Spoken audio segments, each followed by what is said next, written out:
पे आ जाना कितना मोतबर हुआ करता है। फिर चंद जोड़े, कुछ घोड़े, बहुत सारा साजो सामान जमा किया और बहन को रुखसत करने के लिए हुजूर दरवाजे पे तशरीफ फरमा हुए। सहाबा निगाहें नीची किए हुजूर के अदब में खड़े थे। तो हुजूर, मैं सहाबा जब भी कैदी छोड़ा करता हूं पहले तुमसे मुशावरत जरूर किया करता हूं। आज पहला मौका है, कैदी भी छोड़ रहा हूं और मैंने मशवरा भी नहीं किया है। अर्ज की, ए बंदा नवाज, आप मालिके कुल कायनात हैं, आप जो चाहें करें। हम कौन होते हैं दरमियान में मशवरा देने वाले? लेकिन हुजूर इतना तो बताइए, आज कौन सी खास बात थी कि आपने मशवरा करना भी जरूरी नहीं समझा है? सुनो भाइयों, अल्लाह के रसूल ने क्या इरशाद फरमाया। हुजूर, मैं सहाबा, आज मेरे दरवाजे पे मेरी बहन आ गई थी और जब बहनें दरवाजे पे आ जाएं अल्लाह का रसूल उन्हें खाली नहीं मोड़ा करता। आज मैं भी बहन का रिश्ता रखता हूं, आप भी बहन का रिश्ता रखते हैं। हम कितनी इज्जत अपनी बहनों को देने का मिजाज रखते हैं। दुख, तकलीफें, मुसीबतें, परेशानियां तो अपनी जगह रह गई यार, हम तो बहनों की खुशियों में शरीक होने के भी रवादार नहीं। 60 साल की बूढ़ी बहन यूं अपने बूढ़े हाथ जोड़कर रात 12 बजे के करीब अपने भाई के पांव पकड़कर माफी मांग रही थी और कहती थी, भाई सारी गलतियां मेरी हैं, सारे गुनाह मेरे हैं, मैं इतराफ करती हूं, लेकिन सुबह मेरे बेटे की बारात जानी है, तुम जो है वो बारात में शरीक हो जाओ।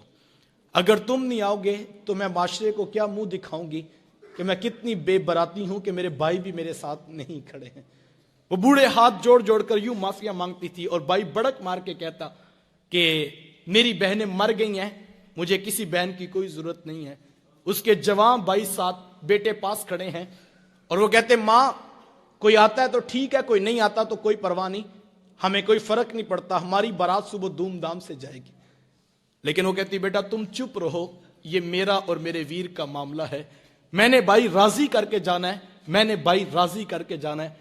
उसने आखिरी हरबा सोच रखा था, जब नहीं ना मानेगा तो फिर मैं अपने सर की चादर उतार के उसके पांव पे डालूंगी, फिर तो उसका कलेजा पिघल जाएगा। लेकिन उसका आखिरी हरबा भी काम ना आया, फिर वो सर की चादर उतार कर पांव के साथ रगड़ती रही, लेकिन बाई का कलेजा नरम नहीं पड़ता था। फिर कितने बोझल कदमों से उसने बाई की दहलीज को छोड़ा, ये वो बहन ही जानती होगी। आज हम खुशियों में शरीक होने के भी रवादार नहीं रहे। मैंने कुल चेहलम की रोटी पर जो है वो भाइयों को लड़ते देखा है। एक कहता था कि ये मेरी बहन लगती थी, रोटी मैंने पकानी है, तो दूसरा कहता था नहीं नहीं ये मेरी बहन लगती थी, मैंने खाना पकाना है। साहिब, मरने के बाद तो बरादरी को दिखाने के लिए रोटी पे लड़ रहे हो, जिंदा बहनों की कदर क्यों नहीं करते हो? किसी से पूछे, जनाब 4 साल हो गए, बहन से नाराजगी है, वजह क्या है? तो वो कहता है, जनाब रिश्ता करते वक्त बहन ने मेरे से पूछा नहीं था। साहिब, कौन ससुराल में कहता है जा जाके मेके से पूछ के हम पुत्र ब्याहने लगे हैं, तुम्हारी क्या राय है? कौन ये बताता है, कौन ये इख्तियार देता है? ये बहनें होती हैं जो ससुराल की गालियां भी सुनती हैं और भाइयों को बताती हैं हम बड़ी सौखी हैं अपने घर में। तुम अपना इत्तेहाद कायम रखो, तुम आपस में बस माँ का घर बाप की चौखट आबाद रहनी चाहिए। हम अपनी जागीर का हिस्सा भी छोड़ती हैं, हम थोड़े में गुजारा कर लेंगे, लेकिन जो है वो तुम अपनी माँ का घर और मेरे बाप का घर आबाद रखना। लेकिन भाई इतना कुछ करने का भी रवेदार नहीं रहे हैं। बहनों को इज्जत मेरे हुजूर ने दी है। जब बेटी ज़बा की जा रही थी, बहनें जिंदा दरगोर की जा रही थी, मां को मंडियों में बेचा जा रहा था, उस दौर में बीवी की क्या हैसियत होगी? जबकि आज के तहजीब याफ्ता दौर में भी कुछ लोग बीवी को पांव का जूता ख्याल करते। मेरे हुजूर अज़वाजे मुतहरात के साथ जो मोहब्बतों बड़ी दास्तानें रकम की हैं, मुआशरा उनकी मिसाल नहीं ला सकता है। किसी को हुजूर हुमैरा कह के पुकारते हैं, किसी के लिए बकरी का बच्चा ज़बा करते हैं और गोश्त के मुख्तलिफ टुकड़े उनकी सहेलियों के यहाँ बेचते हैं। हुजूर कसरत से हजरत खतीजतुल कुबरा रदियल्लाहु ताला अन्हा का जिक्र किया करते।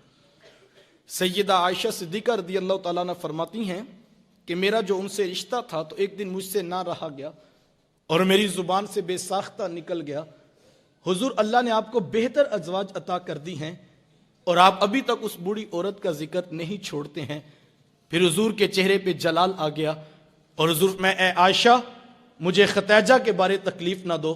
जब पूरे मक्के ने मेरा इनकार किया था, एक खतीजा थी जिसने मेरा इकरार किया था। میں اسے کیسے بھول سکتا ہوں جب زمانہ میری مخالفت کرتا تھا، معاشرہ میرے خلاف کھڑا تھا، لیکن ایک ختیجہ تھی جو میری محبت کا دم بھرا کرتی تھی۔ ماتے پھر میں نے ہمیشہ محبتوں کا اظہار کیا، اور یہی حضرت خدیجہ الکبریٰ رضی اللہ تعالی عنہا ہیں۔ جب ان کا وقت آخر قریب آیا تو سیدہ فاطمہ الزہرا رضی اللہ تعالیٰ عنہ کو بھیجا اور کہا بیٹا جاؤ جا کے حضور سے چادر رحمت مانگ لو۔ سیدہ حاضر خدمت ہوئیں اور آ کر عرض کی کہ میری والدہ چادر مانگ رہی ہیں۔ حضور نے چادر بھی اتار کر پیش کر دی اور ساتھ فرمایا بیٹا کہ ماں سے پوچھو یہ چادر کیا کرنی ہے۔ یہ کہتے کہتے حضور بھی ساتھ تشریف لے آئے اور حضور میں خدیجہ تو نے چادر کیا کرنی ہے؟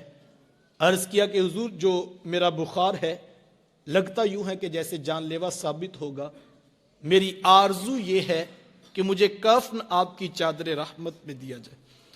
یہ حضور کی سیرت کا کتنا بڑا ریفرنس ہے کہ بیوی آرزو کر رہی ہے اگر مجھے شوہر کی چادر میں کفن مل گیا تو یہ میرے رب کے حضور بھی میری بخشش کی ضمانت ہوگی۔